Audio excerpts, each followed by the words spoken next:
Buenos días, mi nombre es Daniel Salgado, soy estudiante de la Universidad Santa María en Comunicación Social, tercer semestre, sección B, en Fundamentos de Economía. En este video les vengo a hablar acerca del PIB, o mejor dicho, el Producto Interno Bruto. El Producto Interno Bruto es un indicador económico que refleja el valor monetario de todos los bienes y servicios de un territorio determinado en un periodo de tiempo. Es decir, se utiliza para medir la riqueza que genera todo un país. ¿Qué hace específicamente el PIB? El PIB mide la producción total de bienes y servicios, así que por lo tanto su cálculo es bastante complejo, porque se da a conocer la producción y se suma, es decir, la producción de manzanas, libros, máquinas o vehículos se suma con los servicios otorgados del país. Los servicios pueden ser de un abogado, un taxi, un dentista o un banco. Todo eso va en conjunto y da el resultado del cálculo del Producto Interno Bruto. A su vez, hay datos que no se pueden calcular, por eso mismo no se implementan en el PIB y esos cálculos se le llama la economía sumergida. ¿Cómo es el cálculo del PIB? El PIB se suele calcular trimestralmente, pero el dato que es válido para medir la economía de todo un país es el PIB anual, es decir, la producción total de un país durante ese año. ¿Cómo comparamos el PIB? Cuando comparamos el PIB de un trimestre con el trimestre anterior, obtenemos la tasa de variación intertrimestral, es decir, el proceso de crecimiento económico de un país trimestre en trimestre. Si comparamos un trimestre con el mismo trimestre del año anterior, obtenemos la tasa interanual.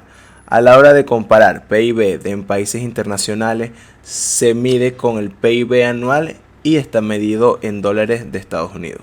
¿Qué pasa si el PBI aumenta o disminuye?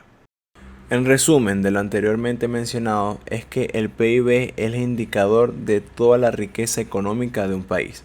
Ahora, el resultado de un PIB alto es que hay mayor oportunidades de empleo y de inversión. Pasa totalmente lo contrario cuando el PIB disminuye.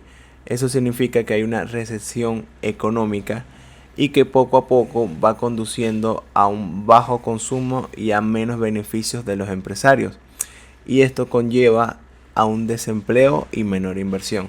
Por eso es que este dato es tan importante y por eso lo siguen toda la gente, sobre todo los periodistas e inversionistas de todo el mundo. ¿Qué es una recesión económica? La definición técnica de recesión económica dice que es el decrecimiento de una actividad económica durante un periodo de tiempo.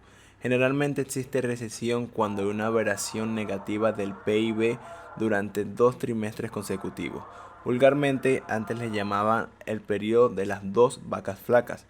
Y en otras definiciones dicen que la recesión económica es el ciclo económico donde se disminuye la actividad económica, baja el consumo y la inversión y a su vez aumenta el desempleo.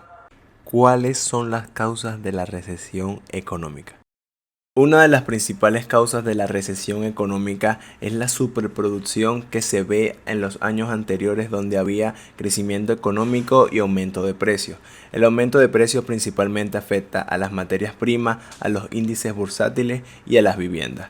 Este aumento de precios lleva a mucha gente a endeudarse aprovechando la bonanza económica en ese momento y provocando más tarde la ralentización de la economía y asimismo que la economía caiga en recesión. Cuando una recesión es prolongada en el tiempo y bastante intensa, también se puede llegar a denominar depresión económica. ¿Qué es el crecimiento económico? Cuando hablamos de crecimiento económico estamos hablando de algo totalmente contrario a la recesión económica, ya que el crecimiento económico es la evolución positiva dentro de los estándares de vida dentro de un territorio, habitualmente de países. Esto básicamente se mide gracias a la mayor producción en su economía y mayor inversión en su renta. Y gracias a esto podemos ver mayor tasa de empleo y de inversión.